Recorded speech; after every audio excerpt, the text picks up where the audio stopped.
নমস্কাৰ টানি লাইভ 24/7 চেনেললৈ সকলোকে স্বাগতম জনাইছোঁ। কালি চিলাপথাৰ চেঙাজানৰ লামাজান পাকৰিত বনৰীয়া হাতীৰ 10জনক মৃত্যুৰে উদ্ধাৰ। ধেমাজি জামজিং সুৰক্ষিত বনাঞ্চল এলেকাত চেঙাজান লামাজান পাকৰিত উদ্ধাৰ হৈছে এটা বনৰীয়া হাতীৰ মৃত্যুৰে।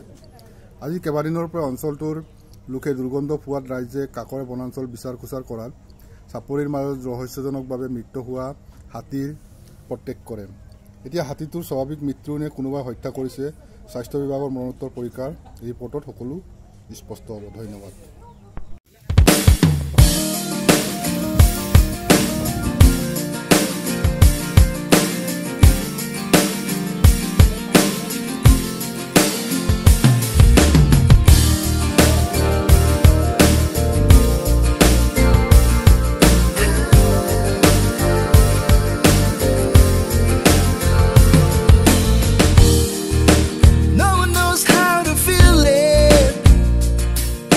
I whisper in the air, humming softly to the leaving.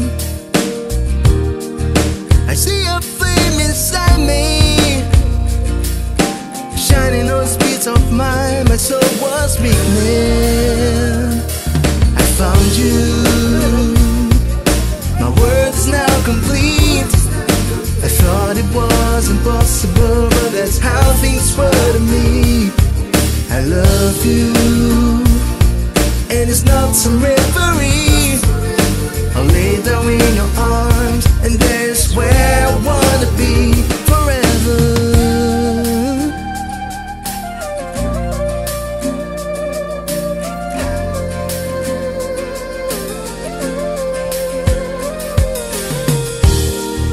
I used to have low self-esteem, thoughts turn like bullets in the breeze.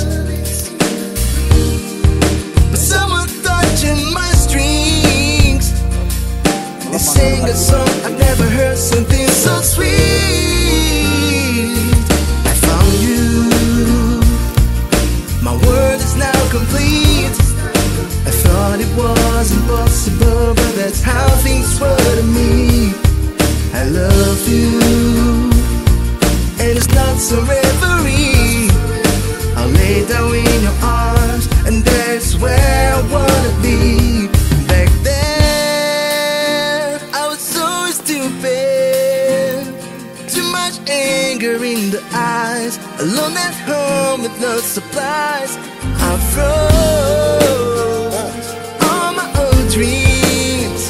Let's give the past where it belongs, and I said what is to come. I found you.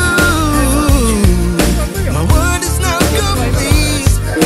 I thought it was impossible, but that's how things were to be. I love you,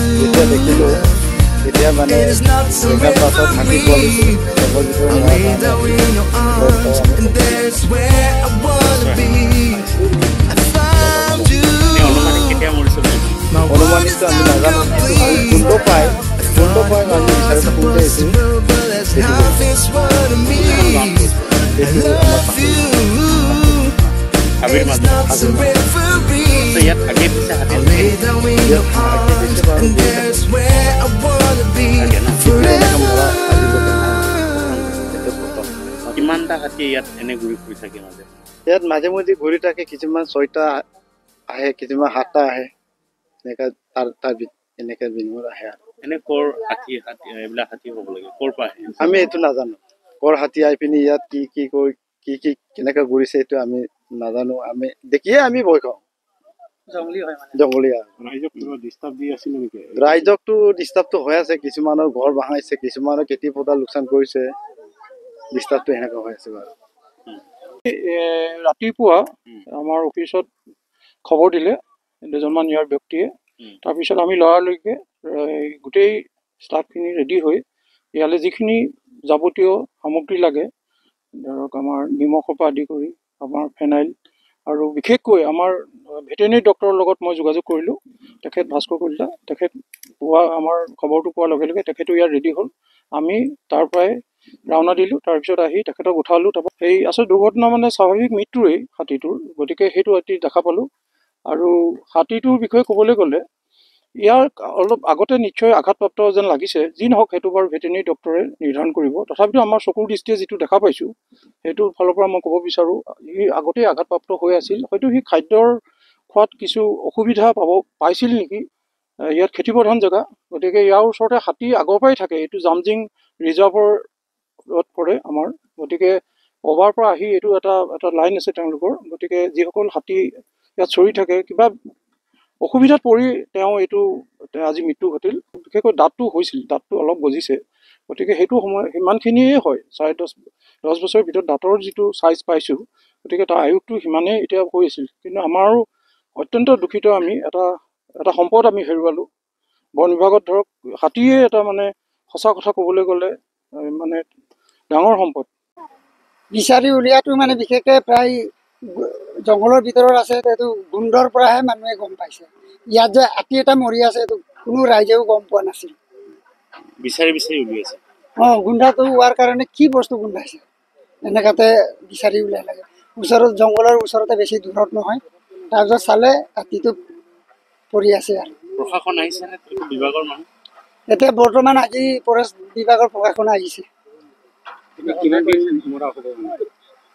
গোন্ধ হ'লেতো maximum 10-12 দিন হ'ব চাগে। এতিয়া ঠাণ্ডা দিন হোৱাৰ কাৰণে গৰম দিনতো 2-3 দিনতে গোন্ধটো ওলালে চাগে।